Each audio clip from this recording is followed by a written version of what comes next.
Justin Keithley, you are on the Jaking Off Show. So before we get into the shit talk, plug your dates, plug your podcast, plug all that stuff. I got a podcast, Talking Bluntly podcast, with me and Greg Thomas. I'll be in Guthrie at the Jungle tomorrow night, and then May 8th I'll be in Tulsa at the First Drop, and then May 14th I'll be back in Tulsa at the Hotel Indigo, I believe is what it's called. So I've done that one. Mike Patton books that one, right? Yeah. Yeah, he's a cool dude. You know, he kind of talks like Jay Leno. Oh, really? I haven't never met him. He messaged me. Well, he speaks very fast, and he is a businessman. Oh, you know, he speaks with gusto and with confidence, Okay. and he's kind of nasally. He's kind of up here. So you'll notice when you meet him. He's a good guy. I noticed when he messages, it's like real, like to the point, and then he doesn't have no like, haha. It's just.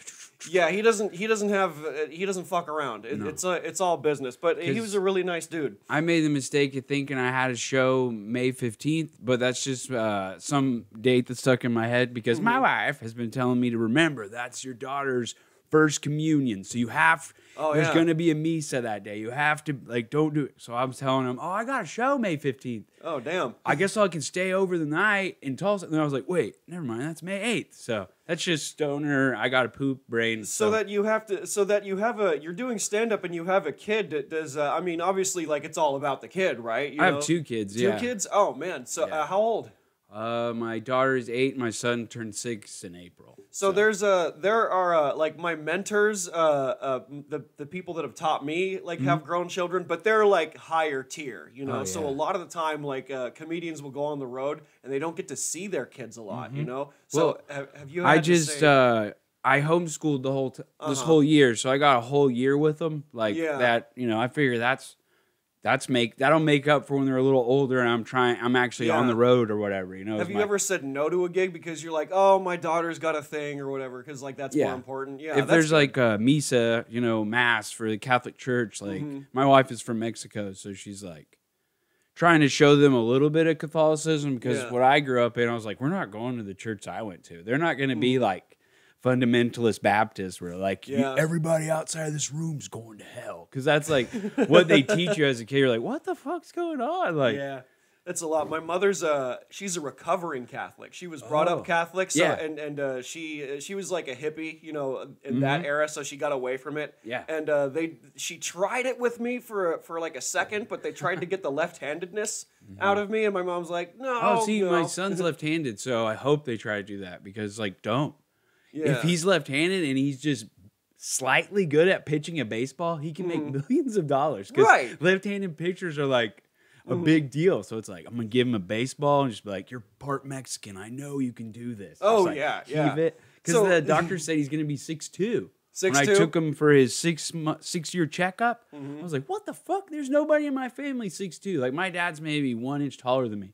Oh, but apparently on the Mexico side, on the dad's side, there's 6'3", and then I guess my wife's mom has a brother that was 6'2", so I was like, okay, maybe he's gonna be a little tall Mexican kid. Oh, you know what's gonna happen to you, because you're gonna get old and then you're gonna start shrinking. Well, he's already gonna be bigger than me. I'm just gonna be this little stoner dad.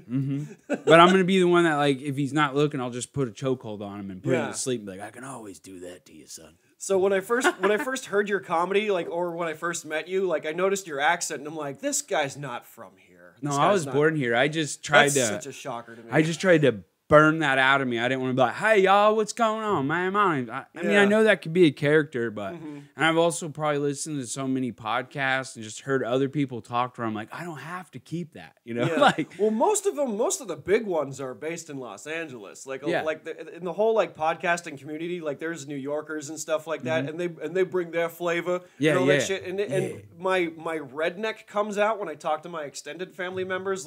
I'll say do what a couple of times and be like, wait, hold on, I live here. I reckon. Yeah, that too. Because my dad's side of the family, they all live in Alabama. They're not.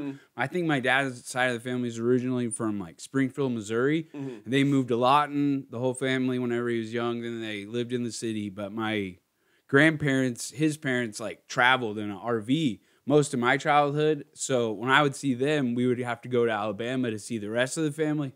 And if you're just there for like I remember my cousins moved there 2 years later, like, hi, man. Oh, yeah, that's crazy, man. Just talking like, oh my God. I'm like, no, what'd you let your brain slip into this? Because you sound like the surfer stoner archetype. You've got like the fucking Coldplay beanie on and shit. Coldplay. You know? Yeah, and I'm going like, did he escape LA too? Like, did he come from that? You know, because it got bad. It got so bad. Like, I moved out here last year, and it's still kind of illegal because, like a minute ago, you were promoting your gigs and stuff. Like, there's comics that want to promote shows that they're on, but they can't because they'll get, like, caught or whatever. There's a mic called Bible Study.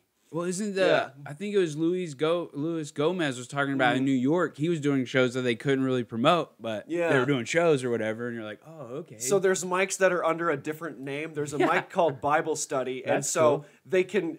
So you can gather for religious purposes. Well, they just passed that here too, I think. There's a microphone and, you know, maybe like there's like a pastor or something that preaches the word and all that. But it's really just a bunch of goth comics that are just talking about like, you know, comedy and the devil and all that shit. They're all like, fuck, yeah. And they're like, what? Wait, sorry, Jesus. You know, it's like, jeez. It's great, but I mean, there's a couple of things that are opening up slowly, and I kind of sort of want to go back home. But I've already established somewhat of a foothold here, and I can't throw it out now. The cost of living here is like way better. I know the scene's not like anything close to that, but I've been doing comedy here since like 2010. Jeez. But I had some breaks from getting arrested, having kids and all that shit.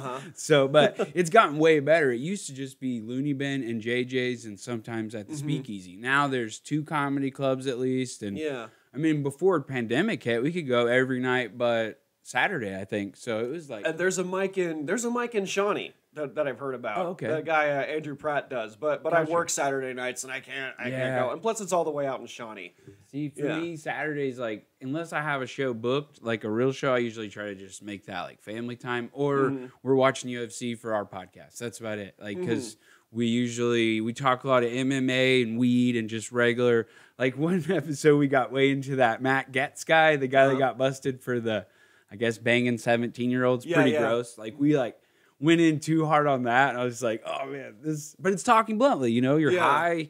We try to stick to MMA and sports, but you know, it's hard whenever shit like that happens. When you have like a hot topic like that, when you have something that's, you know, it's going to expire soon, so you need to like get the shit out. Like, I'll give you an example. The January 6th, the Capitol raid. I really liked your rants about that. That was pretty, like... I wrote that as it was happening. Jeez. I literally wrote... I sat there and I was just like YouTubing around, like fucking off, like making money doing nothing. So what are you going to do? So I'm noticing that, you know, there's protests or whatever. And then I saw them go in and go, oh, this doesn't look good. No. Let's write jokes about this immediately. Yeah. And I talked about it on stage like the next week while it was still fresh.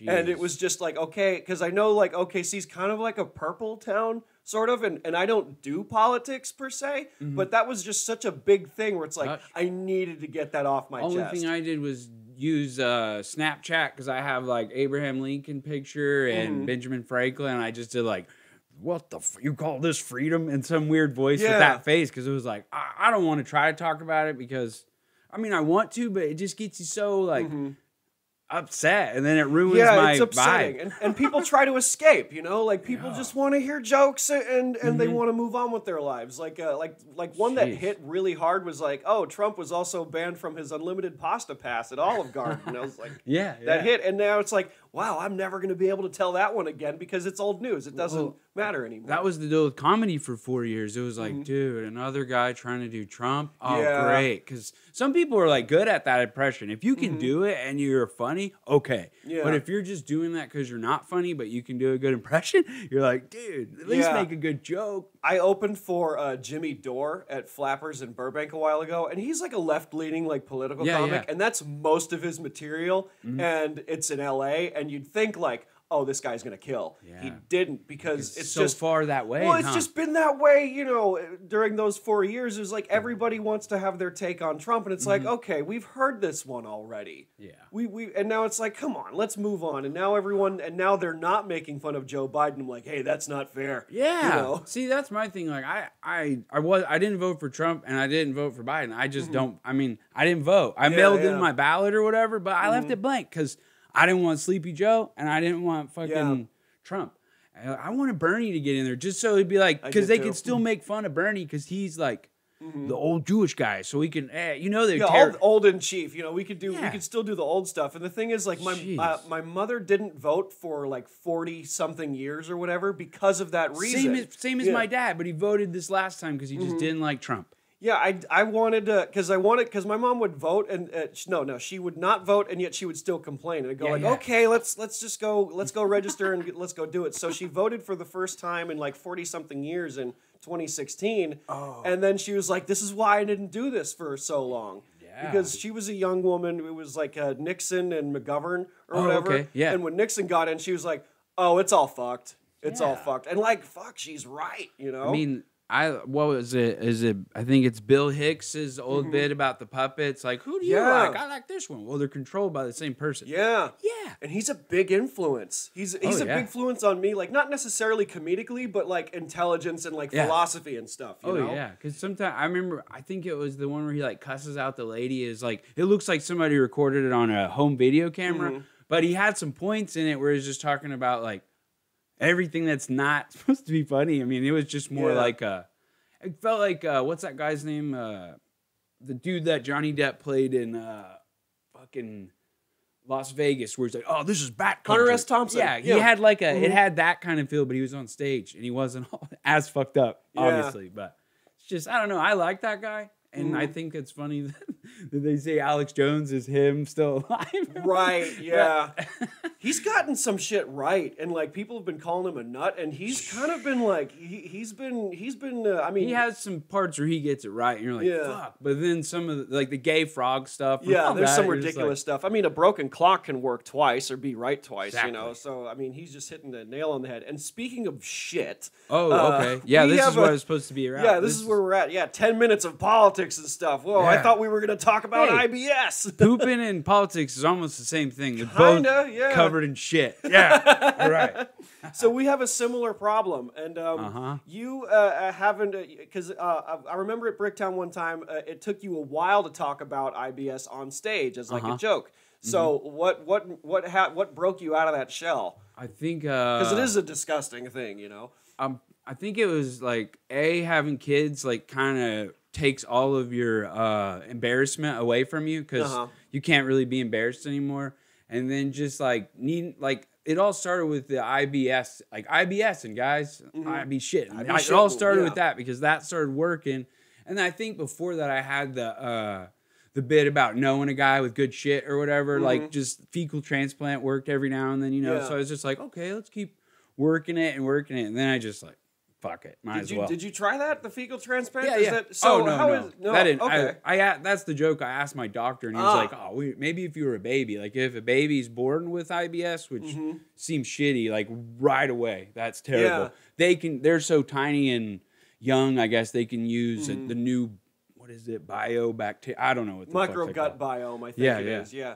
So I got a colonoscopy a couple of years ago because what I thought happened was like, maybe I had bad food or something, and I started like losing a bunch of weight, and I'm like, this is not good. I need to like get this checked out. I rearranged my health. I stopped drinking because I've seen you've had a beer every now and then. Like, do you drink a beer like knowing that it's going to be like a consequence later, or how does that treat you? Yeah, I don't drink. Like if you see me with a beer, I know I'm going to be fucked tomorrow. But like I usually stick with like a liquor that's light color and not like and as least amount of sugar as I can get in booze. Then I'll do that. But either way, it fucks you. It's the sugar. And as I drink a Monster, God, it's bad. I can't do like energy drinks. Even being on Antivio, if I drink like an energy drink, because at the, what was it, the 3 Cube show, I think, Cameron Buckholz has booze in his car usually, allegedly, and he had rock stars to chase it with. Oh, I did like 3 shots, and then the next day, or like after I did my terrible set in front of like,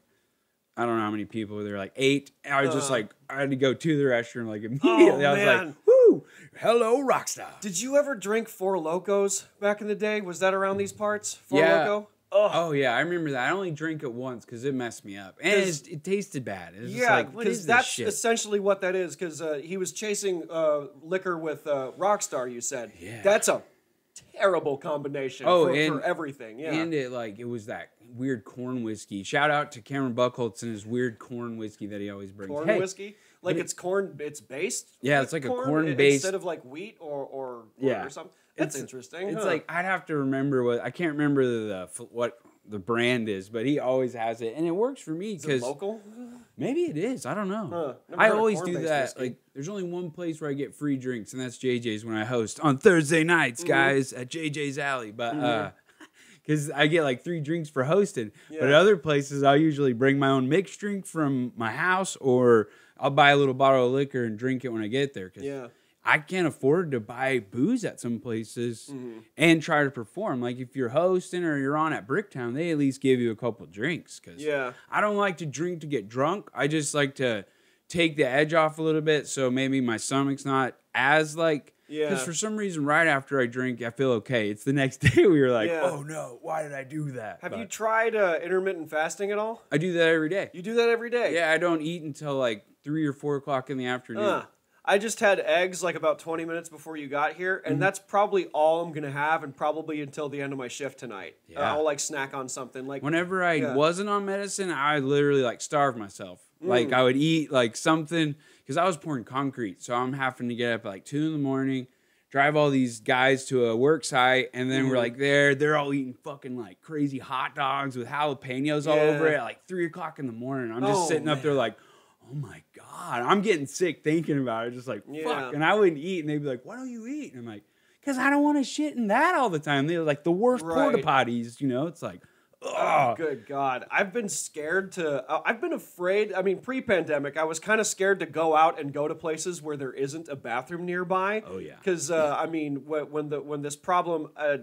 when I started managing the ulcerative colitis IBS problem, I would like everywhere I go, the first place I look is like, okay, is there an alley nearby? Is there like a garbage can? Like I got my big plastic bag. I just need a place to hide. I got my Depends. There's an extra pair of underwear in the car. Man. There's you know, that's the other baby joke wipes. I used to start talking about it was like, I'm wearing my panty liners right now. You guys can't even tell. I just shit or whatever. You know, just.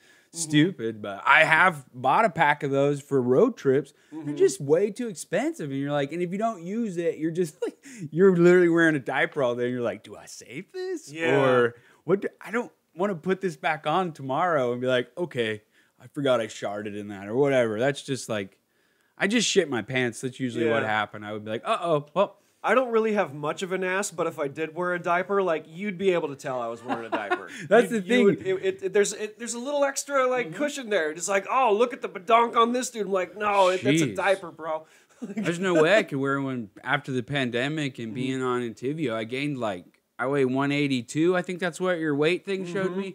And when I was when the pandemic started and my job told me to go off, stop work and take unemployment so you don't get this shit. Yeah. And it was I weighed 130. Oh, shit. Because I wasn't on any medicine. I was just now I think I got my first infusion a week before that, and then everything shut down. I was like, okay. And I'm sure sitting on my ass and teaching my kids and stuff didn't help, because I was literally walking 3,000 steps every day, because I was just the dude who carried all the tools everywhere, you know, and drove the vans. It's cool. My brother-in-law gave me the job, so it was fine. But it's just man, I gain weight from being a fat ass at home, or this medicine's actually helping, because I was on unemployment in 2018, and I got down to 120 because I was shitting all the time, because I actually got fired. The job I worked at for 10 years just canned me.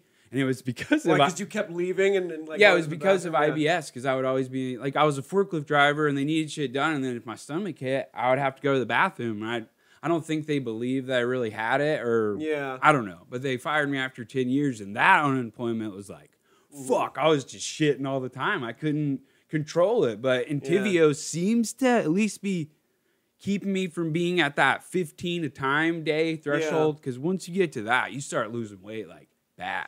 Yeah, I have trouble. Like, I actually have like a high metabolism, so I'm trying to gain weight, and that's already that's already like really difficult. And I've been lean most of my life, really. And so when this hit me, I was dropping. I'm 145 right now. Yeah, I was down to like 129, 130, and I was still working and just barreling through it. And like I was told that stress is a huge factor. And genetics is a factor as well. Basically, you're fucked. That's my mom had a similar problem when she was about 27, like right around when I started having those problems. And somehow, I don't know why, I don't know how, but when she got pregnant with me, her IBS symptoms went away. I have seen that returned. Where like pregnancy can get rid of it because you like. I guess because something changes your bacteria inside your stomach because you're working for two. A human, and then it just like slipped through the umbilical cord straight to you. Yeah, so I just need to find a nice man, get pregnant, that'll be it. And then you can be on the story where it's like, what was it? Girl who becomes man gets pregnant by man who used to be a girl or some shit like that. You're like, what the fuck, man?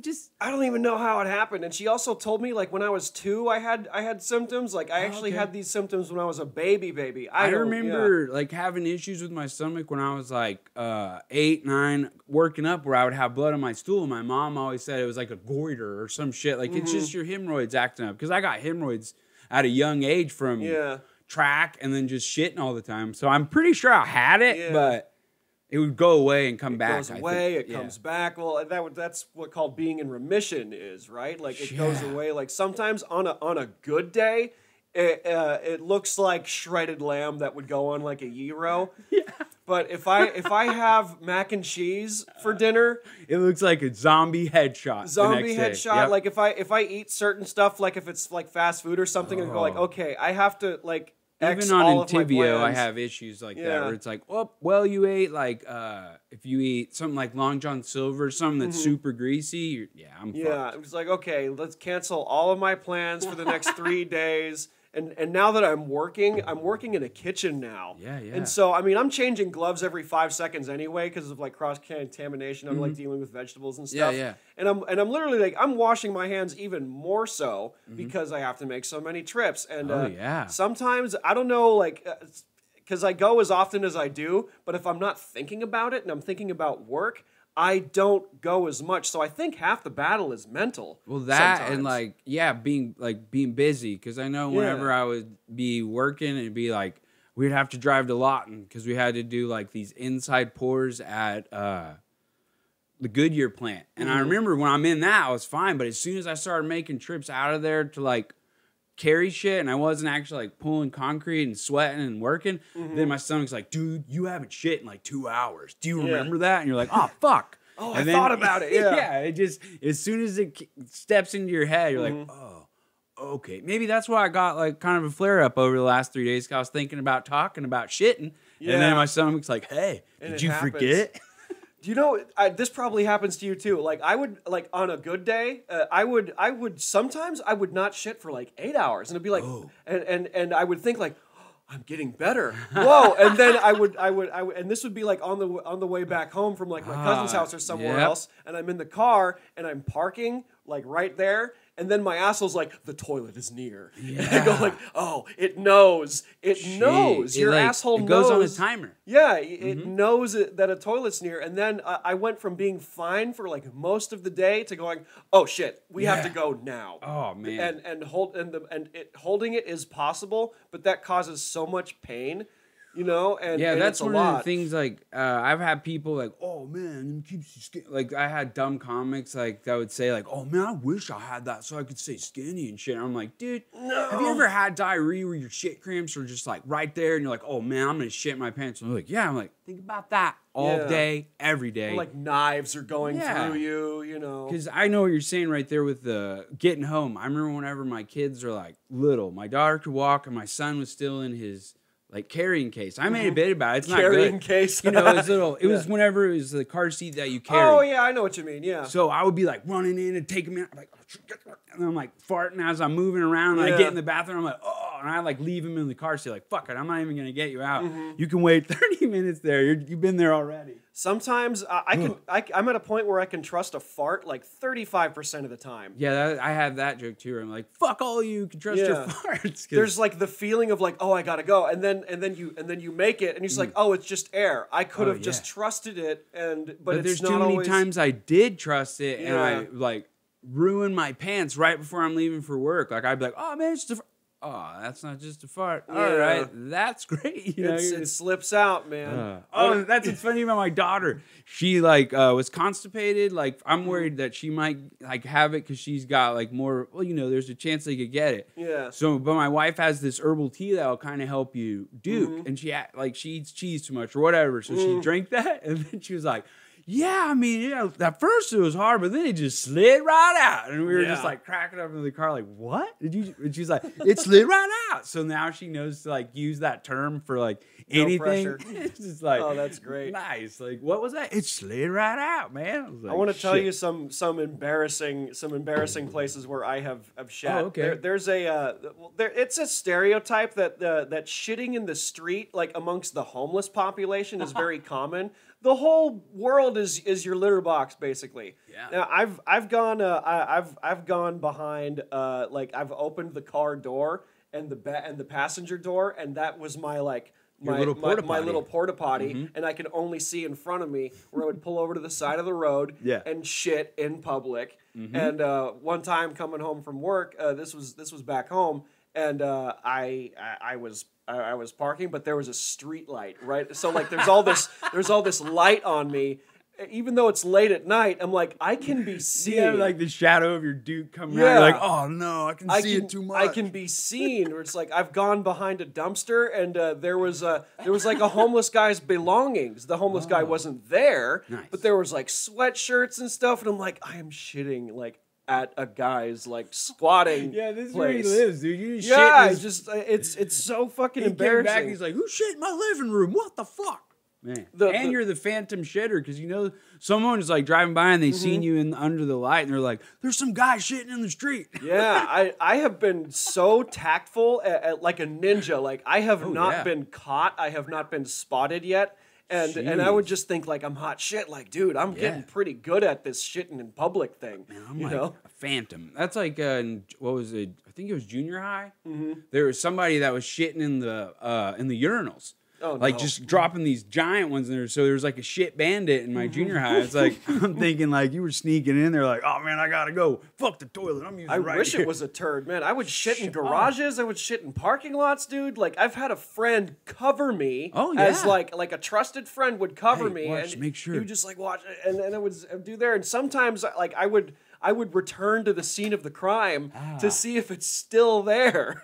And most of the time, is my artwork still here? Yeah, is my Banksy painting still there? And like a lot, because it's like it's just a puddle, basically. And that like a lot video of that you put with the water, there was like because what that was like an empty like thing for my cousin's plants that she grows, and she took them out because the storm was coming, and some of the air bubbles from the soil. Some of the air bubbles from the soil were coming out, and it was like making that sound. And I'm like, I have to send this to Justin. I was like, like only he knows. I mean, that reminded me of like what is it? The day before the colonoscopy. That's like the prep. That's after your second prep, and you're just like, there ain't nothing else in there. I've been drinking Sprite. Just they give you that stuff that you drink, and it was like some kind of like acidic water or something, and it's like with like a lemon flavor. Yeah, they have like little glass. It's like a little glass bottle. You can either do that or the what is it? Clax. It's just like a powder. I like I mean, those little glass bottles taste like shit, but it's like 2 of those and you're done for the day. It's gross. I would mix it with white grape juice, and like that was kind of like the only like clear liquid that I could use. So the white grape juice was the only thing that I could use. Yeah. Didn't eat the whole day. I was actually shooting something. I was shooting a voiceover for a friend, and they had like snacks and stuff and craft services, and they're like, "Do you want snacks?" I'm like, "I have to start drinking this prep stuff when we're done with this session, man. I want the snacks, but like I can't have the snacks, dude." Even if I could have them, I probably shouldn't have them. And what happened was I did the colonoscopy and all that, and I'm just making jokes left and right. And hospitals are very like serious and all that. And right before they knocked me out, I was like, "Hey, can we go to dinner first before you?" And I'm out, and because they knock you out for like 45 minutes or whatever. For a little bit. I asked the doctor if it was possible to up the dosage a little bit because I smoke weed. Yeah, yeah. And I was scared, like, I don't want to wake up in the middle of this. No that way. would be awful. And after they completed the operation and all that, I was still knocked out. I got up. I don't remember this. Yeah, I think you told me about that. I got up and I like just farted all this air out, and then I went back to the hospital bed, and they're like, you got up in the middle of this, right? I'm like, I did? Yeah. I have no memory of this. I remember like the second colonoscopy I had. I think I've had 3 or 4. I'm not sure because I know once you've had this for 10 years, you have to get one every year. And I was like, oh great, that's cool. Here's $15,000, but my insurance will pay 10 of it, but you still get fucked with a giant bill. But I remember the second one, I woke myself up as they were pushing me back, and my wife is in the room over there, and it's just like, she said she could hear me coming down the hall, like, just letting all that air out. And then I woke up and I was like, who is that? She was like, it's you. I was like, oh, Jesus. And like, even the nurse was kind of like, it's all the air, honey. It's okay. Your asshole is your own alarm clock, dude. Oh my God. Hey, that is not the first time, for sure. Jesus, that's so fucked up, dude. It's a nightmare. I actually was so embarrassed at one point to talk about it for a while because I would tell people, I would put up this lie and go, oh, I have a drug problem. Yeah. Like, I do a lot. I have to do cocaine privately in a bathroom stall. And, like, some people believed me for a minute. Because they were like, why do you keep going to the bathroom? I'm like, key bumps, dude. Yeah. And I'm like, I don't do that shit. I don't fuck with cocaine or whatever. But I would rather tell them that I have a drug problem than that I have an asshole problem. See, that's what sucks about it is, like, that we have to feel that embarrassed about pooping. It's like everybody shits. Like that's what's funny about my family now. The lady I'm married to, she does like. I asked her to put a Flint enema in my ass like 6 months into our marriage. Yeah, we were together 2 years before that. But trust. It was still like. No, she couldn't even get it in there. I was like, sorry, it's too tight. I'm just, So, and both of our kids like fart, and we don't like. I don't want them to be embarrassed because fuck, the first 2 years I had to like.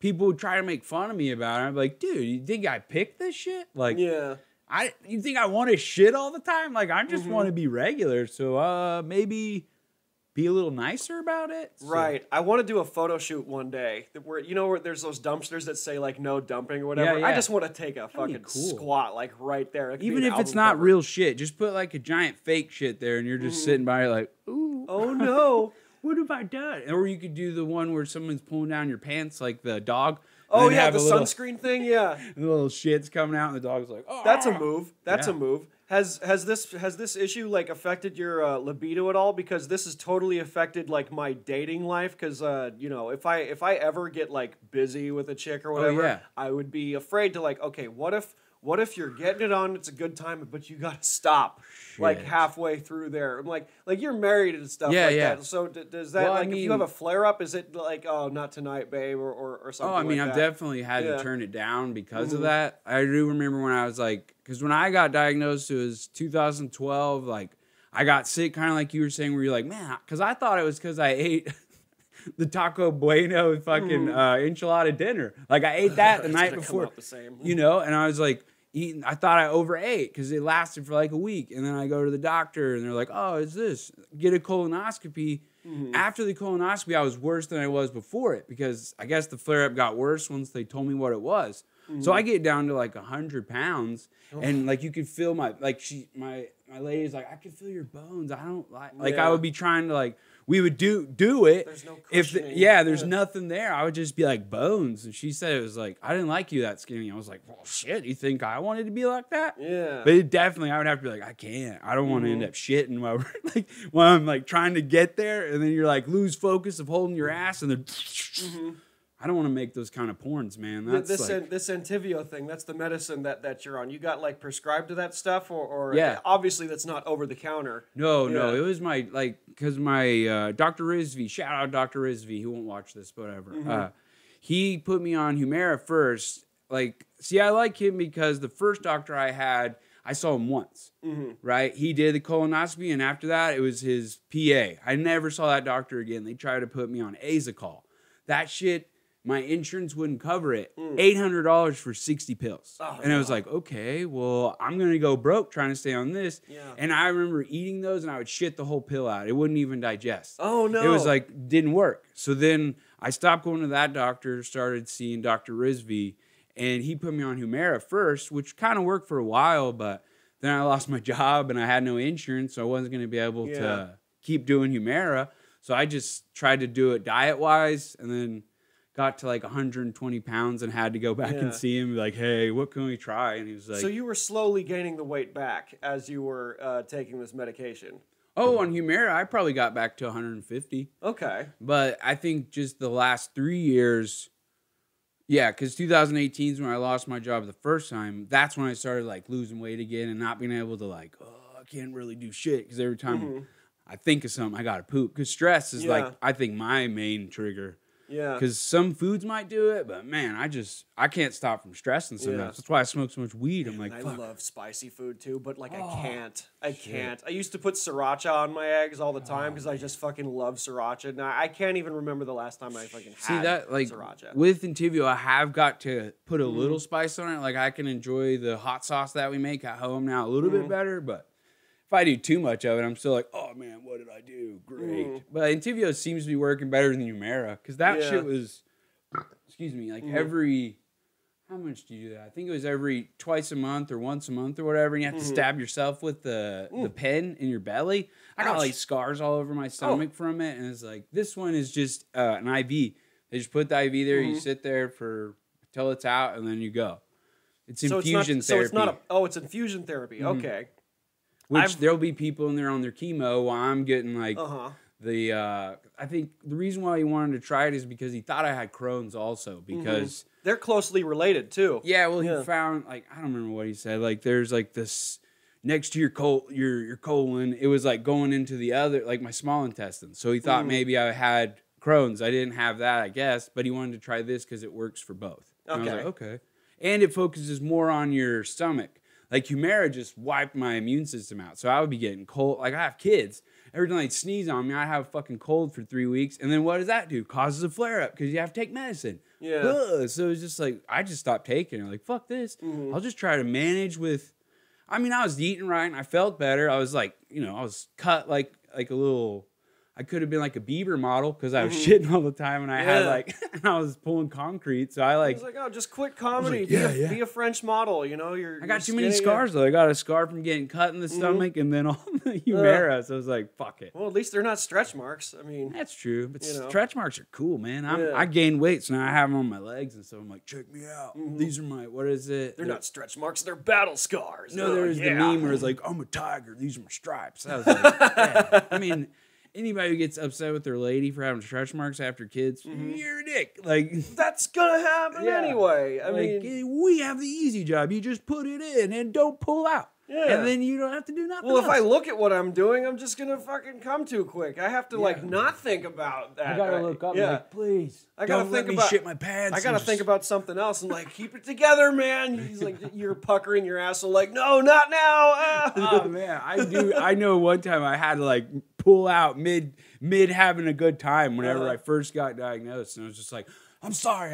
It's either you or I shit in the bed. So I'm going to go. And she was like, yeah. Duh, go. I don't want to clean that up. Are you kidding me? I've been able to hold it. Like, you can hold it better when you're sitting down. And I could be like, so like I would be driving and be like, oh, I'm on a 2-lane highway. Pulling over is not, we're just gonna pucker. We're gonna tighten everything. And we're just gonna white knuckle the steering wheel. Yeah, and then it goes away. You're like, oh man, okay, all right, we're all right. And then it comes back and you're like, oh shit. That's the shitty thing. If you have to hold it for a while and you get it and it goes away, when it comes back, it's gonna be like 10 times stronger. And you're like, oh no, not again. And you're just like, why are you so mean, Dad? Like, I gotta shit. Shut the fuck up and let's just get home. And it's such a combination of so many things because you're like, it's solid, liquid, and gas. It's everything. Why you think it could just be a fart with the way the gas feels like it's just building up, and then you think that you raise up a little, and then you just shart it in your pants, and you still have 15 minutes till you get home. So you're just like, God damn it. So That hotel. That's the joke I had. Like, I used to think I controlled my life, but I realized it's my asshole. And then it's just like, did you know your butt can dry heave? And that's when people would go, oh, what the fuck? But it's true. Yeah. When I was super sick, I was just like, I can remember my ass just faking me out. Like, I thought I had his shit, but no, it's just my butt thinking I did. And you're like, what the fuck is this shit, man? Yeah.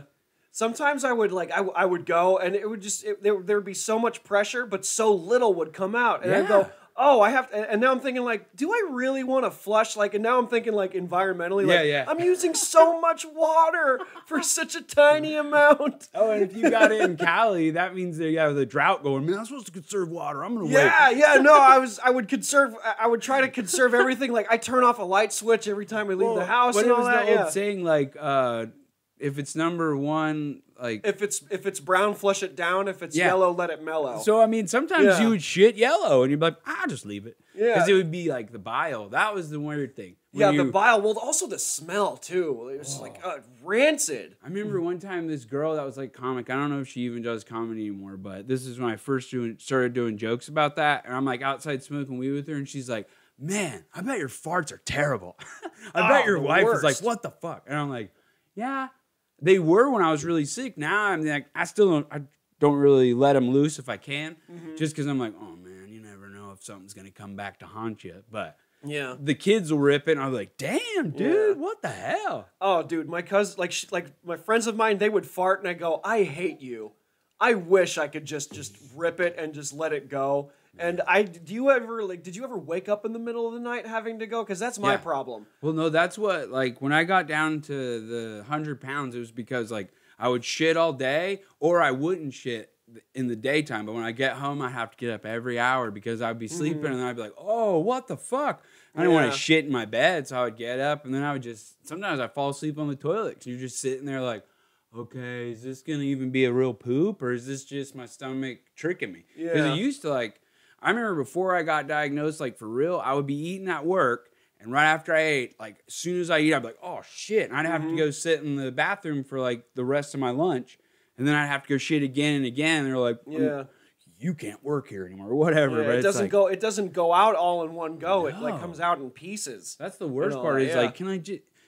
sometimes I'd be like, my legs would fall asleep because I'd be waiting. Like, I'm not getting up until this is all the way out. So that's probably why they're like, that motherfucker's been in there for an hour. Yeah. Write it down. Well, if he does this 3 times, I'm getting rid of him. I don't care if he's worked there 10 years. So it's like, we've been watching your trips there, Mr. Keithley. I gotta get more water. You gotta get more water. This episode of the Jaking Off Show is brought to you by Fnxfit, or as I like to call them, F&X.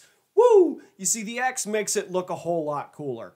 Fnxfit provides health and wellness supplements to promote a healthy lifestyle. Now, I actually use this stuff. I wouldn't be sponsored by a company whose products I don't actually use. So I use the Immune Complex supplements. It has elderberry and zinc to help boost your immune system, because that's the second most important weapon we can use in these times. Masks, vaccines, I mean, yeah, sure, go ahead, do that. I'm all for it, but having a healthy lifestyle is also very important. You may have noticed that people are more susceptible to being in the hospital from this virus if they're fat, obese, or full of sugar. Now, I'm not punching down on the fat people here, but look, if you want to stay healthy, these products are really good for you. Not only do I use the Immune Complex, I also use the turmeric gummies to help with inflammation, because I have problems with inflammation in the gut area, and that helps me keep that down.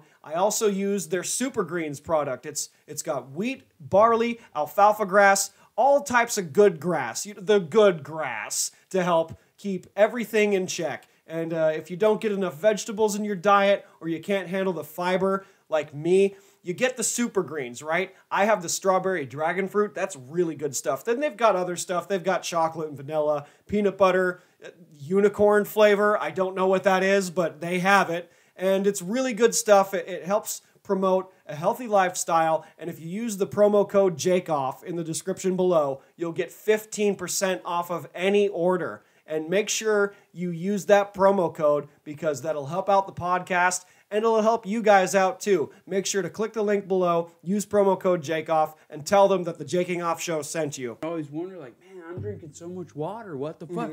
iron. If you don't take iron and you bleed a lot, shit. And they would prescribe me iron from like what's it called? From a pharmacy, and it would always make me sick because it would be like this little red pill, and you take it, and you're just like, oh fuck. So I started buying Nature's Valley or something from the health food center, where it has the vitamin B and then the iron and all these other things, so you can break it down easier. Yeah. I was like, fuck, because every time I'd eat it, I'd be like, I gotta throw up because it's fucking iron. How's that gonna help me? Yeah, I have an issue with Western medicine, which has made me reluctant to try like Entyvio and all those other things, because I've been having like wheatgrass and probiotic yogurt and just being super strict on my diet. I've been taking Metamucil, which has made the trips less frequently. Yeah, that's the thing. I think they said the fiber. Don't do like a low fiber diet, but also try to cut out like red meat. There's a lot of things I've been doing mostly poultry. Yeah, turkey and chicken, and I love pork. I miss pork, and pork messes me up like every time. And since my in-laws are all from Mexico, it's like everything's got pork in it. Well, yeah, they make badass tamales and it has pork in it. Like her mom's cool, where she'll like try to make a couple that have just chicken or beef in it. But they'll make what's it called? Where they like fry in this giant bowl and like fry all this pork, and you're just like, man. I think that's El Pastor. I can't remember what it's called, but it's like. And then there's another one they make, which is birria, which is like lamb or beef, and it's like roast. Like we're just like that. I can do that, but pork just like okay. Well, we're not doing anything tomorrow. Yeah, and everything here's fucking like deep fried and shit. Like, because before I had this problem, I did get to try a deep fried Twinkie. I came out here like 5 years ago in the summer. What about? I always wanted to try the deep fried Oreo, but to me, Oreo is only good if it's like. I saw that life hack where you stick the fork inside of it and just leave it in the cup for a little bit so your fingers don't get all fucking milky. So I just wait. I'm like, that's a good move. It's the best. What I've been doing is that I cook with cannabis oil. If I cook with that's cool. You can remove I was just trying to make a soft cushion for you. You know. My ass is kind of big, so I'm okay. Yeah, so I would cook with cannabis oil, and that would help too, because you're digesting the stuff, and it's an anti-inflammatory. It's like the best anti-inflammatory. And I don't really measure the cannabis oil because does that get you high when you cook with it? If I use a lot, yes. Okay. But if it's just like a dash, like if I use it as oil to not have my eggs stick to the pan, it's you don't even taste it. Wow. And it's like olive oil? Yeah. And if you just put a little bit, you get like a slight buzz, but not enough to like fuck up your whole day. Because I've definitely used way too much cannabis oil for pancake mix. Ooh. And I would get fucked up on pancakes, bro. Dude, they gave us at that hot box show, or I think that's what it was called. The first one, there was like 100 milligram turkey gravy in it. Oh, God. And I was like, what the fuck? A whole like 100? It was the powder, and it's 100 milligram if you make it. I'm like, what the fuck? I don't like brown gravy, first off. Like, I might eat that on, I don't know, a chicken fried steak maybe, or on a roast. But, dude, white gravy so I can make biscuits and gravy and be like, fuck, man, I can't go to work now. That's a lot, though. 100 milligram? And I'm a lightweight, too. I'm a major lightweight. Like 10 milligrams and then run for a little bit and have it go through your body a little quicker. Because the cannabinoids, the stuff, the chemicals, I can't name them, like, because it's processing through your liver. Yep. So it's targeting the inflammation in that area. Yeah. And so, but the downside is that, oh, God, I'm way too fucking hungry. Yeah. I would do mics at like Kendall's and stuff, and I would be nervous and stuff, and I would try to calm the nerves. Nerves are a good thing in comedy, by the way. Yeah. If you're not nervous, what are you doing? And if I'm nervous, also I'm shitting 3 times before I go on stage. I would be next on stage and it'd be like, oh no, and then I would make like 4 trips and stuff. I remember those days. I would hear my name being called up, like, coming to the stage, Jake Bassey, and I would be in the bathroom, be like, we got to do everything super quick. Wash your hands. Nope, guess not. And then we're just touch the microphone, like, sorry, I got to poop my fingers. Yeah, I would rush on the stage and all that. But the thing, the tightrope walk that I deal with is that the nerves from being high would go away, but then I would forget all my material. Yeah. I would forget everything. I think for me, like smoking weed, I can do that. And like most of my material, sometimes if it's an open mic, I'm not worried about like trying to do the same set over and over again. Right, because everyone's pretty much heard it. Yeah, people who can do it over and over and it works for them, that's cool. I do my writing like at home, and then I also record all my audio so I can be like, hey, that was kind of funny. I accidentally said that. Let's try that again. Yeah. But if I like eat the edibles, oh shit. Sometimes I'll just be like zonked. I'll be like, what? And you're like, fuck, I had like 4 jokes I wanted to try. But if I just smoke, sometimes it kindles though, because they're smoking in the back. So I'm just over there hitting it, and then I'm like, whoa, now I got that night I did the headline spot. I was like, oh, there's like 8 people. Let's go. And it was good to eat a dick that week because I did good on the Chris Kattan show. So it was like, I always expect that if I have a big show that I'm going to eat a fat cock a couple weeks before that. The bomb before a good show, before like a big show, like is actually a good thing because then you get like the rust is off, like whatever, like the jokey jokes that would work on an easier crowd. That's why I'm going to do 2 sets tonight. I'm going to host JJ's and then I'm going to go over to Kendall's. So I'm like, at least 2 reps in before the Guthrie show. Yeah, there was the Hotel Indigo show that I did with Mike Patton. That was after the ice storm. I hadn't been on stage in like a week and a half. Yeah, that shit. And I was like super rusty, and this was like a crowd and all that. I'm like going, oh man, and I'm jumping around. I have like 4 different sets, and I try to put them in different orders and stuff.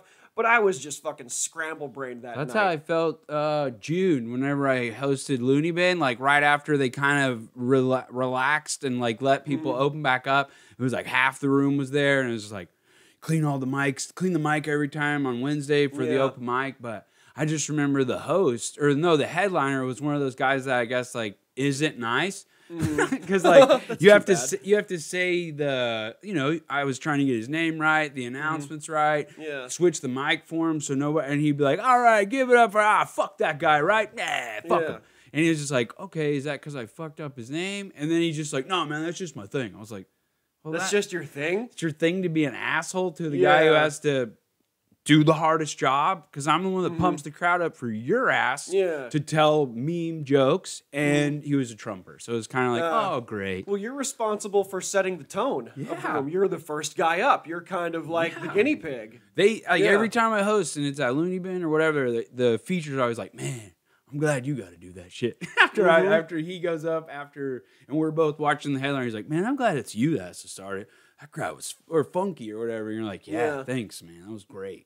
This episode is also sponsored by OG Shenrons Vintage Clothing. Go to Depop.com in the link below and check out vintage clothing from every era. The 60s, the 70s, whatever this guy can get his paws on. You'll find rare and unique items such as rare tie-dye shirts designed by very incredible artists. I can't even tell you how fucking good these guys are. They're great. You'll also find tour shirts from the 80s from your favorite band. You might find 90s t-shirts that you won't find anywhere else. There's a Space Jam shirt that I think was already sold, but there's unique and very cool finds that you'll find at this digital thrift store. Just go to Depop.com/OG Shenron, and you'll never know what you'll find. You might find something truly off the tees. Because if it's like, that guy that first night was just not cool. But then when I got to host again, it was 2 pothead guys. So they were cool as fuck. They were like, hey, and I gave them an edible. They're like, dude, you're cool. Yeah. We had a nice time. Every show was funner than the last one. But that one show, you're just dreading coming back because it's like, dude, is this guy just a dick? Or,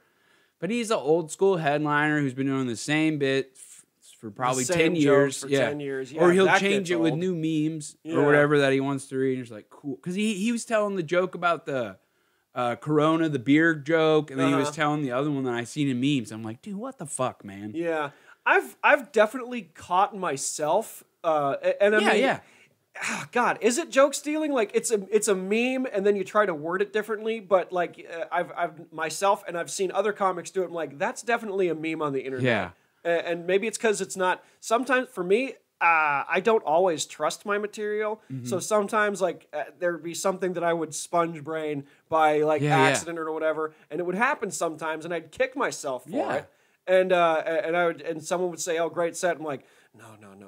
Well, see, that if you're already, you're thinking different than comics who are like, well, oh, man, first you walk, the comic that would steal the joke would walk up and be like, oh, I fucking killed it, dude. Yeah. You're like, nobody even like, laughed. That's not yours, man. Yeah. Like, well, because there's 2 or 3 people that have gotten kind of busted in this scene where it was just like, and one of them's like, sorry, dude, you're not even that funny, and you're not funny at telling other people's bits. Maybe that's why you're not funny, because you're not you.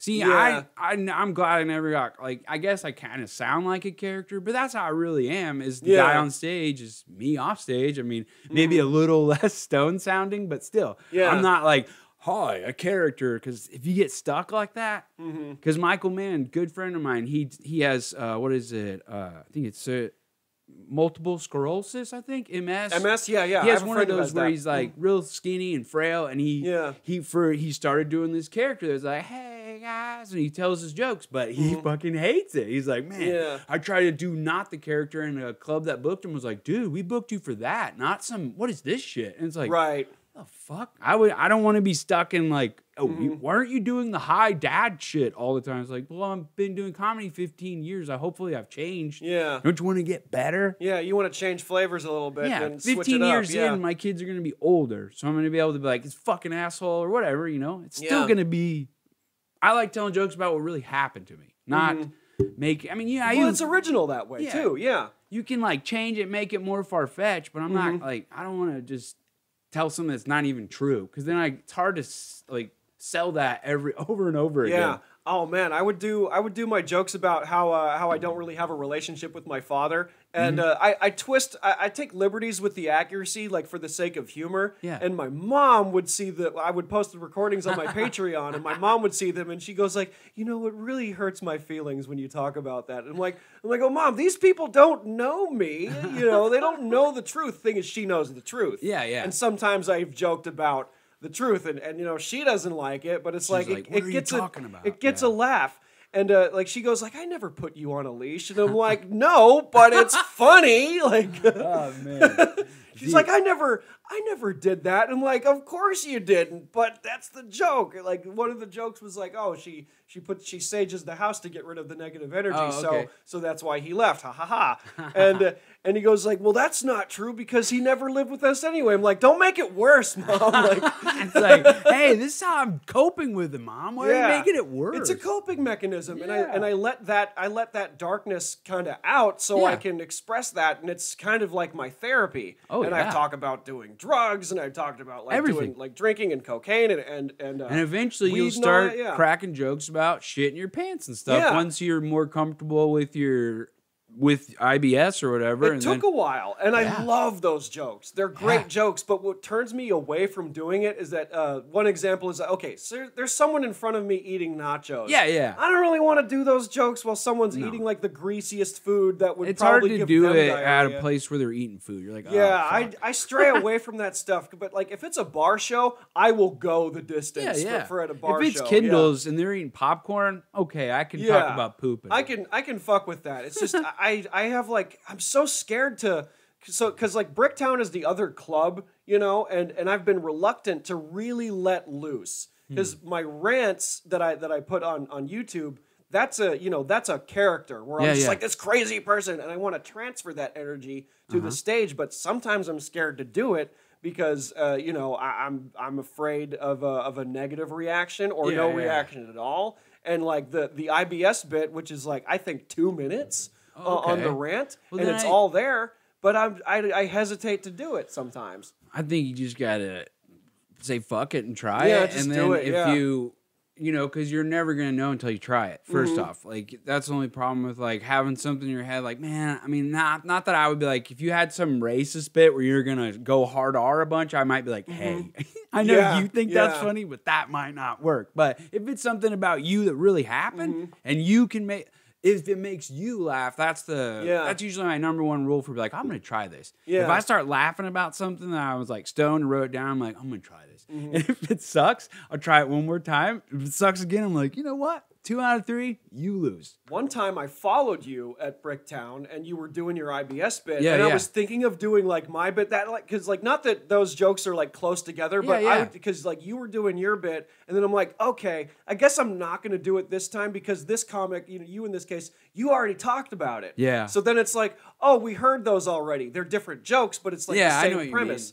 And same thing with like, some comics would talk about online dating. I've got bits on online dating. Like, I guess we're not going to do that this time because it's been covered. And then now that I realize you have it and Liz, I think Liz Splat has something similar. If you guys are on a show with me, I'll make sure I like keep it low. I'll just do the IBS and joke and not go deep into pooping. Yeah. But I could put the seed in their head where you can throw it out there and be like, man, you think his is bad or whatever, you know? Yeah, if it's there, like, because I can sometimes like dovetail like a tag off of someone, and that's great because I sometimes I go up there with a plan, and then I'm up there. Wait, what was the plan? Hold on. What was I talking about? I'm like, it's such a difficult thing, but I have a background in theater, so like improv is kind of like in my brain a little bit. Yeah. It's not my strongest suit, but there's always like something to pull from. I did do the free improv class that OKC Improv did. Like I think that was like 6 years ago. I think Alex Newman and I did it, and it was fun just because it gives you a way to be like, oh shit, I'm running out of something. I can grab this out of the sky or whatever, and it's good for job interviews and just being able to talk in front of people. Yeah, I remember after it was over, they're like, you want to pay the $300 and do the course? We think you'd be really good. I was like, see you later, man. I'm a comic. I wanted to try that.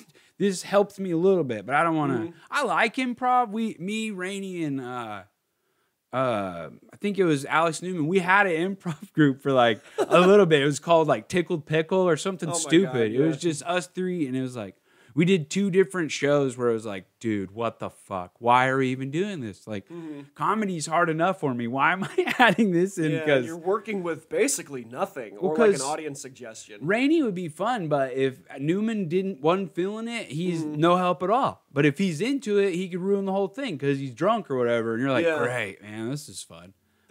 You would like LA because there's a lot of that stuff in Los Angeles, but it's also like really expensive. See, that's the problem. Yeah. It's a lot because, dude, at open mics, the open mics here, what shocked me is that they're fucking free. Yeah, they're fucking free. You have to like pay to do the open mics there, right? It's pay to play. It's $5 for 5 minutes or whatever. Wow. And I was like, oh, okay. Well, and I just kind of took it in stride, going like, well, it's better than paying $300 for a class. Get the fuck out of here. It was crazy. I was like, they were like, you're really good. We think you'd be really good in it. And I'm like, well, if I'm that good, why are you going to try and make me pay? Yeah, why are you charging me in the improv? I'm already... Well, this is a business. Like, okay, yeah, I get that. I get that it's a business and that you're trying to like pay for stuff too, but it's like, dude, how are you supposed to like get better at stuff without breaking the bank, you know? Flappers charges $30 for 5 minutes of video recorded set. $30, and it's like their small room too. Oh, okay. Where's Flappers? Is that that's in LA. Oh, okay. It's in Burbank. Gotcha. And I started doing like a small service where if I'm at an open mic and I record my sets, video and audio, all the time, just because like I need to know if something lands, and also if it didn't land, I need to work how to improve it. It's good to have video. I can't watch videos of myself, but I have a really hard time with it too, but it's like how a basketball player looks at game tape. He's like, oh, this guy was wide open. He didn't pass the ball. What the fuck? And I gotta like see that sometimes. I like to listen to him like right after it happens, and then if I get to do 4 sets in a week, I try to at least like sit down and take what I can out of that. And I went back and listened to a bunch of old, because I have like, this goes all the way back to like 2017 with recordings on my voice memo. And I'll listen to it. I'm like, what the fuck was I doing? What was I thinking? Like, where am I? Like, you want to keep those later down the road? Because one of these days, Justin, you're going to make it. And then you're going to look back at that stuff and go like, what the fuck was I thinking? No, Facebook will go, do you remember this day 10 years ago? And it's like my second set at Looney Bin, and I'm like, what's the deal with cell phones? Oh, no. No, it's like you couldn't even pick up what I'm saying because I was just like, so fast. Like I was like, that's the only thing that's helped by having the stoner cadence now is I'm way slower. I can get to, and even now I feel like I go too fast sometimes. And let the laughs like absorb. But before I didn't even fucking stop. They were like, you're exhausting to watch. You're really funny, but fuck, man, you gotta like. I was like, sorry. Dude. I would look at my stuff and I go, man, I really need to slow down because part of the euphoria of this thing is letting them laugh. Yeah, and just let it happen. But in those 5 seconds for the applause break or the laughter or whatever, I go, hold on, what was I talking about? Oh shit. Well, that's what's funny about the like. Also, you're used to doing. You get 5 minutes. That's all you get. I want to try as much fucking shit as I can. Yeah, you want to knock them all out. Because at the beginning it would be Looney Bin and JJ's on Sundays. Those are the only sets you could do. So it was like, fuck, man, I get 4 minutes here, and JJ's you might get 7 minutes. Fuck yeah, that's crazy. Oh no, I got the lightning round. Let's break them all out. Like I'll go like, okay, I got a bunch of one-liners in the back of my head, and I can just let them all loose. See, that's the thing I need to get better at is writing like one-line jokes. Most of my jokes are like a story that might take 2 minutes if I hit every tag that I've thought of, and if I can remember them all, but most of the time I don't remember all the tags. Or I think this last show that I did where I opened for the Dope City Comedy Tour, like I did some of my jokes I normally do, but I threw them all out of order. And then when I listened to it, I was like, damn, that was terrible. How much time were you doing that night? I think I did 10 or 15. I don't remember. Well, you can stretch the stories out with 10, but with 4 or 5, you can't really, like, you have to just hit with the punches. Like, I'm going to a wedding in October in Vermont, so I'm going to try out the Boston comedy scene for a little bit. Yeah. And from what I've heard from other, like, professionals out there, that Boston is mean, and they want jokes. They don't have time for fucking stories, dude. It's kind of probably like the East Coast is way more fast-paced than... They don't have time for stories. California, everyone's like, oh, man, I'm on the beach, It's more chill in L.A. It's also like everybody's trying to get fucking famous out there, and it gets really annoying even the really fucking fast. waitresses and stuff. That's where it's like, oh, man. The staff is a comic. Oh, everyone has a web series and a podcast now. Look at me. And it's like this thing that you kind of keep in the back of your head, like you have a podcast, I have a podcast, and networking is important, but at the same time, it's like you want to network, but you don't want to come off like with this desperate energy and shit. It's a tough battle. I'm the worst at self-promoting myself because I'm just like, I don't like anything that I do. I don't even like my drawings and stuff, but I have something, so I have to keep doing it. But it's like, man, I don't want to be like, hey, guys, everybody, get on your iTunes. You know, I mean, I'll say it on the podcast or I'll say it on here, but like, it's hard to do that after a set, especially like open mic. Like, go check out Talking Bluntly. No, I hate it when I would close a bit by plugging myself and go, that did not feel right at all. Like, I don't know. It doesn't feel authentic. I know I should be like better at it, but it's like for a little bit when I lost my job, I was working. I thought I was going to do insurance, like sell it, like be an insurance guy. But I took this job at like just supposed to be training while I did the insurance test. But he wanted me to cold call people.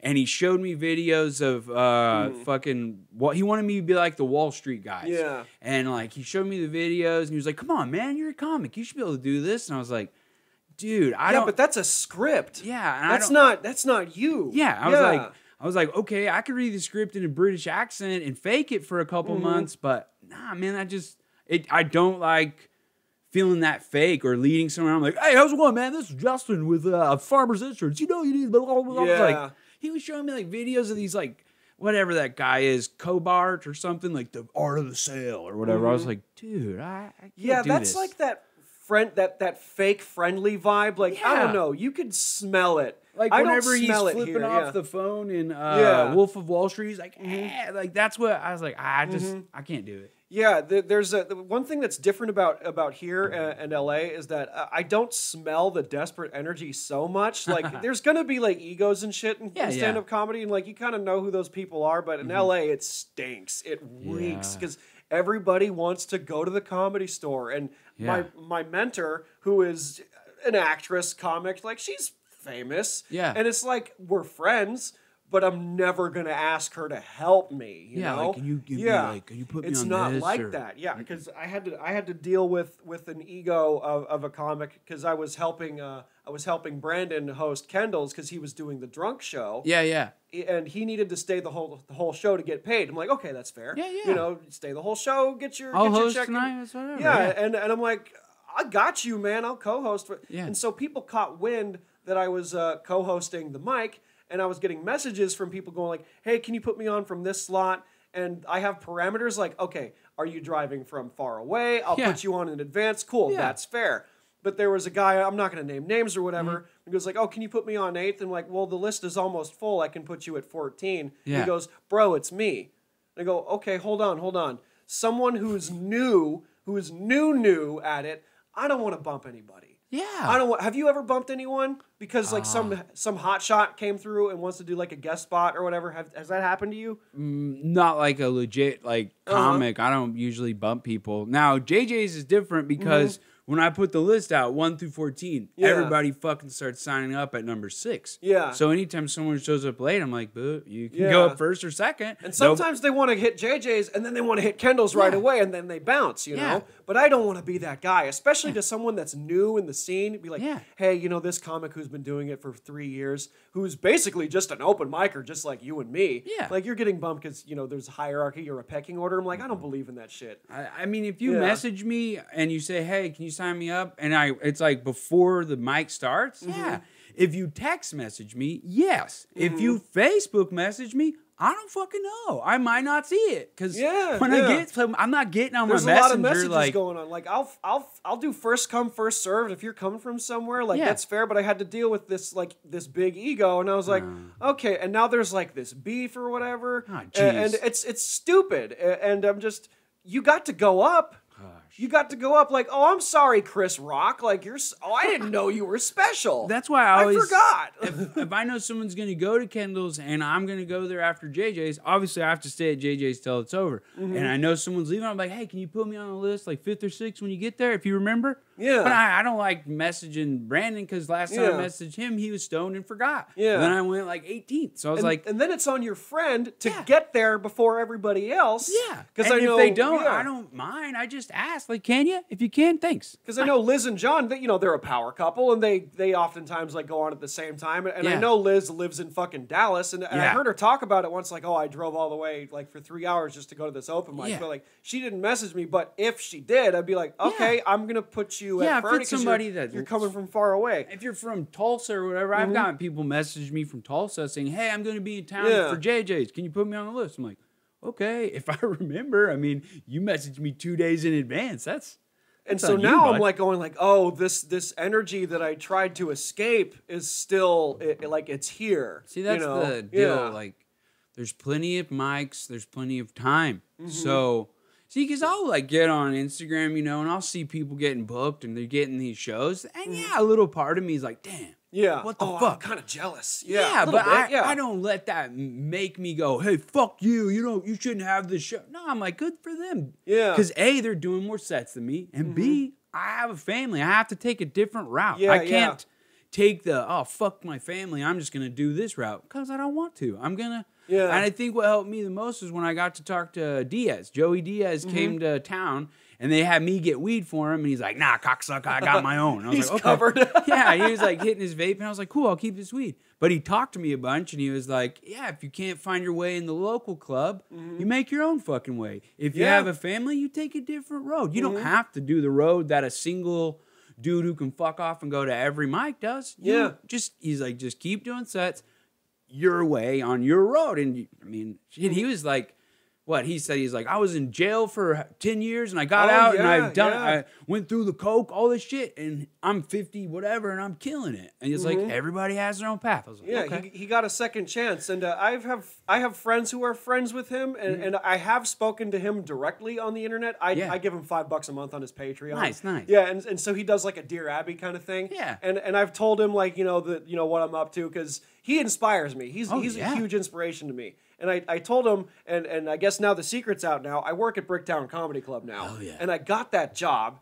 and it's a night job, and maybe I'm getting less stage time, but my strategy is to work hard, be in good graces with everyone that works there, and I want to deserve that spot. Gotcha. I want to deserve opening for some headliner that comes to town. I never want to ask. Oh, yeah, see that? Well, I want to ask, but I don't, Well, there's an angle. There's like, I don't like doing that as far as like, you're supposed to be able, I'm supposed to get on the internet or call clubs around the country and ask them, hey, you got any spots to book me? And I don't want to because I don't have nothing to show them yet to really get that. I have to get a good video together or whatever, but it's just like, he's very inspirational because of all the shit he went through, and he still made it. Yeah. And then he's also like the same guy that he was talking to Lee Syatt. He was the same person talking to me. Like he has a daughter about the same age as mine. We were just talking about that.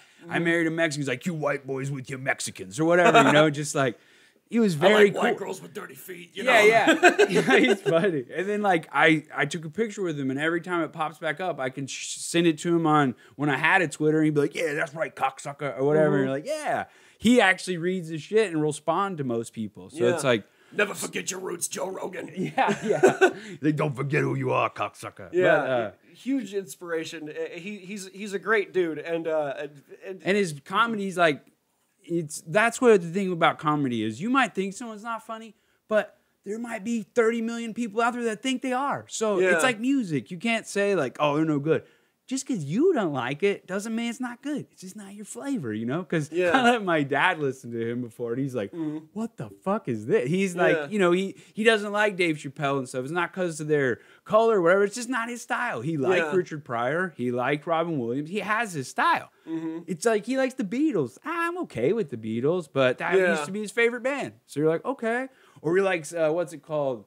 Steppenwolf, that he hates Love Hurts, but he likes all their other shit. You know what I'm saying? It's like, okay. That's the thing with comedy is that those who don't know, you know, there's like comedy has a lot of different flavors, and it's never out of malice. And if you don't like it, you know, there's the fucking door, or just don't engage. What is it? And the other thing with comics who like, I'm guilty of this, thinking I was gonna make it and blow up in 5 years. Like when I first, because that's how you think comedy goes. But then when you realize, it's like, dude, you got like 20 years before you're, unless you get lucky or something. I mean, it can happen. It can happen, I know I have a long road if I want to make this a career. But and you've been doing it a while, and you've been doing it predominantly here. Yeah, you know. And I mean, I've done Colorado and like Kansas and some other states, Texas, Denton. We went there. That was fun, but it was open mics. I haven't been. I think Colorado is the only like place we got booked to do shows, but they weren't like big shows. Colorado, I've heard that Colorado, like they're hungry for comedy out there, and they pay too, because there's Denver is fun. There's people that they want to pay money to laugh. Like that's what I love about crowds here is that there's people that want to go to an open mic, if it's just amateur night. People want to go. Sometimes it's like it'll vary just depending on the time of year. Like once the weather is nice here, everything kind of goes down a little bit, and that just happens. Whenever people can stay out later because it's still light till 9 o'clock, you know there's going to be a little dip. But once it gets back to cold a little bit, dark earlier, boom, they're back out. But holidays, you know, it's going to take a dip. Like, oh, God, when I hosted on, like, New Year's Eve. Dude, I hosted, like, 2 weeks before you during Christmas. Yeah, it's like, this is not the night. I don't know if it was, like, during the... No, it was around election week. I had to host that breakdown, and there was, like, nobody there. I'm just like, oh, fuck yeah. And then I went to did the Grove, like, the week before Christmas. It was still fun, but he's like, oh, man, I'm sorry. It's usually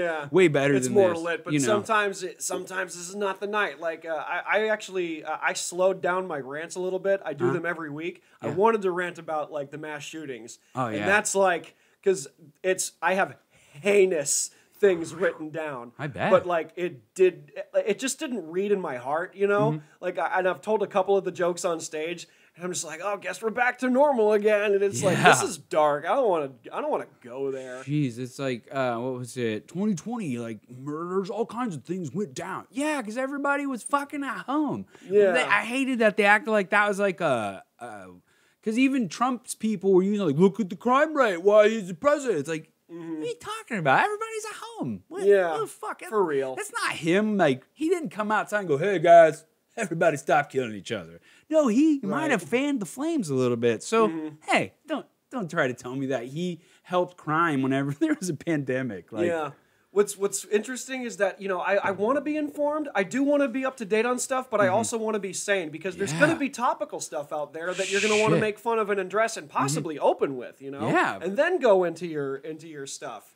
Shit. And but it's hard if you want to stay like right on it. Then you got to worry about like.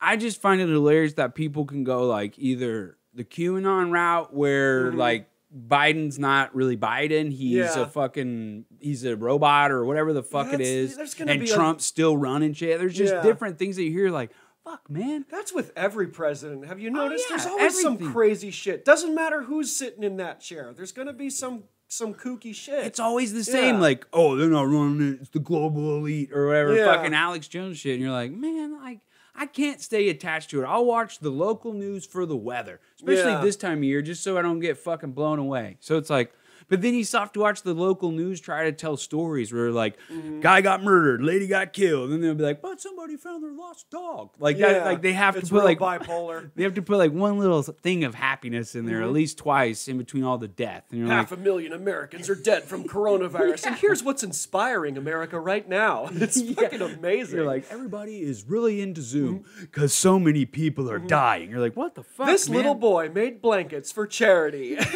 because there are starving children or whatever the fuck. Oh man, it's amazing. Like I seen some meme where it was like a spot in California where they made all these little houses for the homeless or whatever. Tiny homes, and on the bottom it was like, was that so fucking hard? You could have done that a long time ago. Yeah. I want to go back, and you know what? Have you thought about trying LA?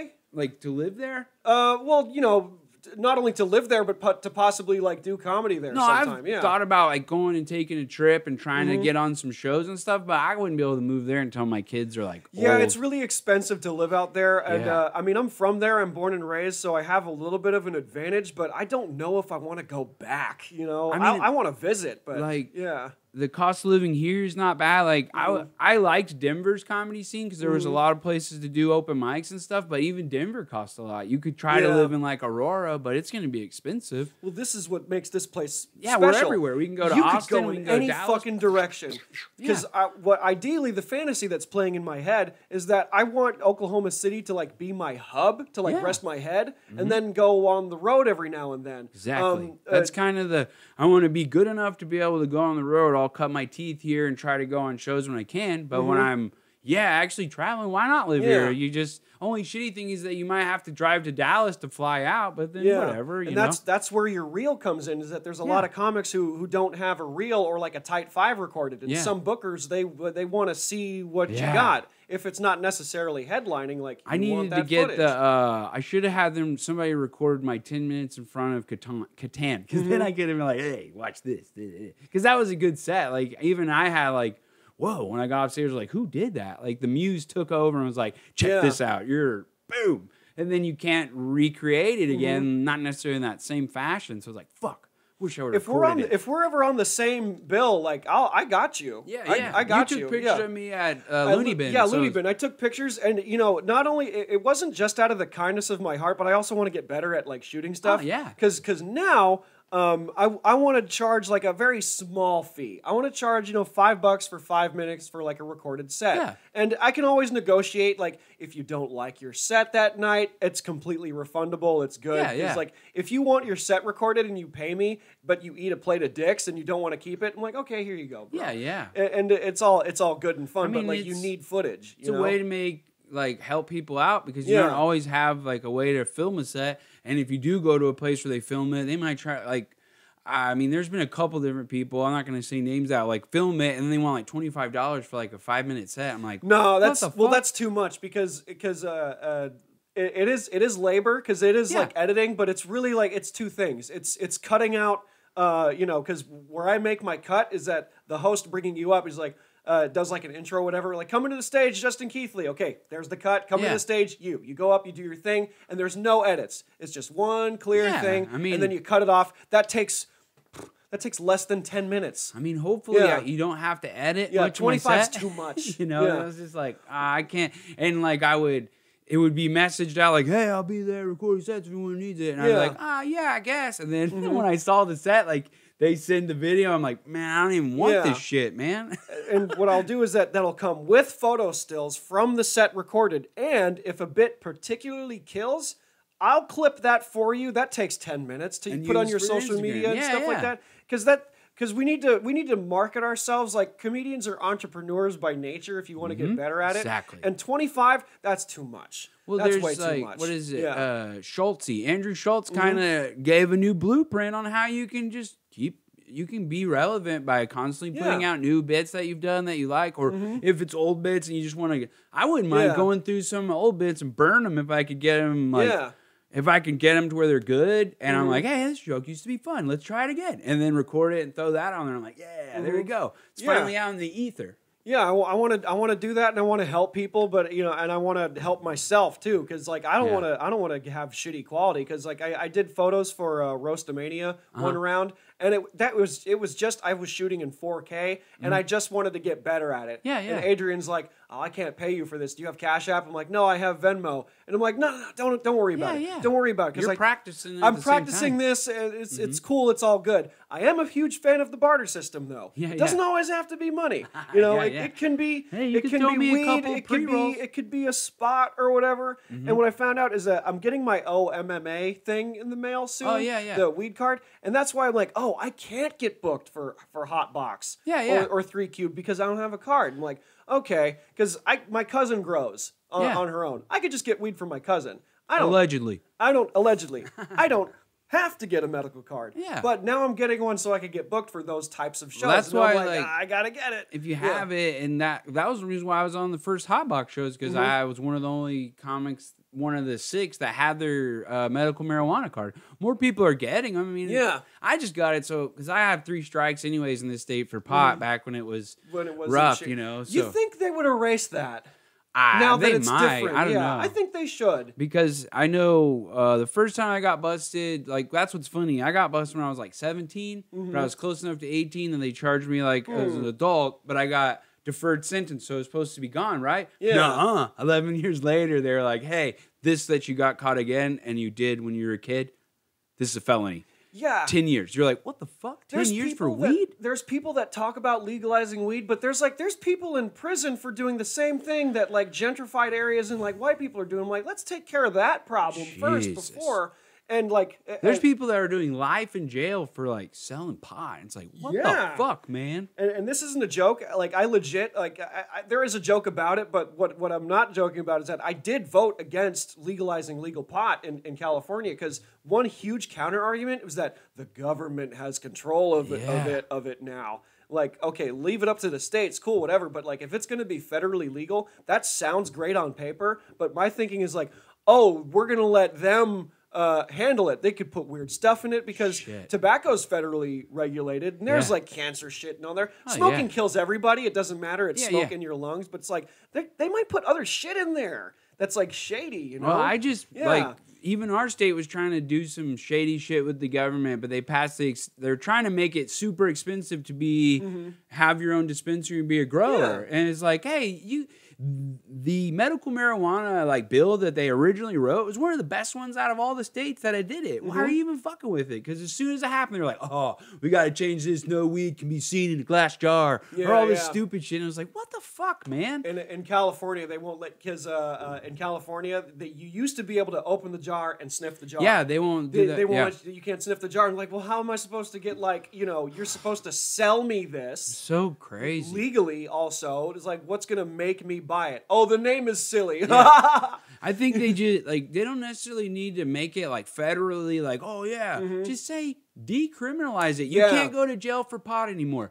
Federally, don't like take it off the schedules. It's just a fucking plant. Like, I just wish they wouldn't have fucked us on the research that could have been done medically, because you could tell that RSO shit works on cancer and all kinds of shit. But we didn't find that out until 10 years ago, whenever it like starts blowing up that you could use it. They could have been, well, I know why they don't cure people of this stuff. Right. Like, I understand the whole pharmaceutical thing, but it's like, man, weed is not, it's not a gateway drug, first off. Every time I ever did ice, fucking heroin, any of that shit, I was drunk before I tried it. It wasn't alcohol, weed. Weed, I'm like, fuck you. And this stuff helps with inflammation. My niece has seizures, and she does she rubs oil topically on her tongue. Dude, the fucking dog gets seizures. And he puts a drop on the dog, and the dog goes from like to like I'm a dog again. Like, See, that's the part of it where it's like all these kids that have like, what was the one that they had a story on where the kid had like 200 seizures a day. They give him this RSO oil down to like 2. Like, what the fuck? As a parent, like, I thank you, Lord, or whatever, that thanks Jupiter, that they're both healthy. Like, but I couldn't imagine having a kid that you have to be like, oh shit, put something in their mouth so they don't swallow their tongue or whatever. It's just like, that's scary. Yeah, as long as I find it, because I've been trying to, like, because I know you can't like smoke at work and stuff, but like I'll have a bowl like a couple of hours before a shift so that I'm like calmed down and I'm not going to the fucking bathroom every 5 minutes. I remember when they first did the medical marijuana got legal here, and I didn't have my card yet. I went to my IBS doctor, and I was like, hey, can you give me the prescription that I need for the weed? And he was like, now, Justin, he's an Indian guy, so he's like, I'm sorry, there's no evidence shows that it works. I can't put my name on the line for something that I cannot trust. Now, you come in, get colonoscopy, and it is good because you use marijuana, I'll do it. And I was like, fuck. Because I got my colonoscopy, I was still all fucked up. He was like, man. I don't know if marijuana does what you think. I was like... Before we wrap this up, did you get the photos back from your thing? Like I have the whole tunnel and all where that? you're weird looking, like they show you the healthy part of it, and then you're like, what is that? It's like, see, these are polyps, Justin. Polyps. You're like, oh, fuck, man. This is what is causing the inflammation, sir. Yeah. The lining is red and all that shit. And like you see the healthy guy's stomach here, and you're like, this is a healthy. And then he's like, this is you. And you're like, oh, shit, that's me? This is you getting way too much black penis. Yeah. This is you having coke all the way through your rectum. You see this? You're like, wait, why don't do that? It's like, but that's what it looks like. Yeah. I had insurance in California, covered California. Now I'm not insured here because I live here now, and I know it's different. So before we wrap this up, what did you like? Insurance, like what do you do about that? Well, what are the steps? I'll tell you this: I have insurance through my wife's work, but also my nurse at Dr. Like state insurance or something. Well, she works for farmers, so it's Cigna. But they passed the Medicare bill here in Oklahoma, and you having a pre-existing condition, you should be able to get that. Okay. But also I've been told by doctors that like you'd be better off if you didn't have insurance and you had to have this because we can work around it way easier when you don't have insurance. It's like, what? They're like, if you can't pay it and you have to have it, we're going to figure out a way to help you. That was at least my Dr. Rizvi's like that. I don't know if everybody else would be like that, but it's like insurance helps, but it also doesn't help because it costs $13,000 to do my infusions. So I didn't realize that. Like, because at first it wasn't costing me anything because I was working for the construction. They had really good insurance. Yeah. But now that I'm on this one and it kind of changed over, the insurance through my wife's work even like sent something saying like, we're not going to pay for this. There's no proof that he needs it. And it's like, why the fuck would I go get an infusion for fun? Like, hey, I just I want you to fuck up my immune system, will you? Here's a stool sample. Oh, no. Don't even bring those up. This would be my last story. I'll finish with this. Like, insurance helps a lot, but the stool sample thing, I got pulled over one time, like, in a school zone, right? No. Like, the sun was coming up in the morning, I was going like 30 and a 25, and they pulled me over, and in my lunch pail, there's my stool samples. Oh, God. Because you have to get it there, like, at a certain amount of time. And this guy's like, it was a holiday. I was like, man, he was like, oh, so you speeding in a school zone? I was like, yeah, the sun, man, I'm sorry. And he's like, I bet you'd make an excuse you ran over a kid, wouldn't you? I was just like, wow. I was like, that's fuck. Strong. I just went, fuck you, dude. Get your quota for the holiday, man. I got my poop right here, okay? And he's like, what? I was like, I have to take a stool sample. Do you know what that is? And he's just like, all right, man. He wrote the ticket. It was still a shitty ticket, but I'm like, dude, I got my poop in the car. I wasn't like going 45 in there. I was trying to slow down. Does it still have to be warm? That's the thing. They need it to be a certain like...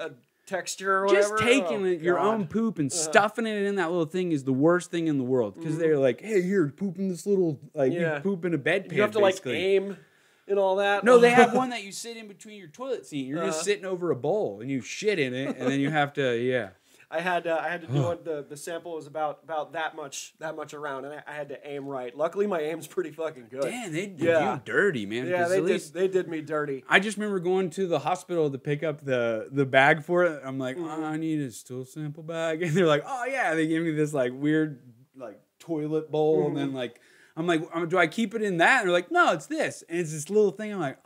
And he's like, it has a spoon, so you can put it. I was like, oh, motherfucker. I got the spoon, too. Oh, Jesus. Well, Justin, thank you for coming on Thanks for having me. And talking poop philosophy. I am Carl Dung. You are Alan Squats. Yes.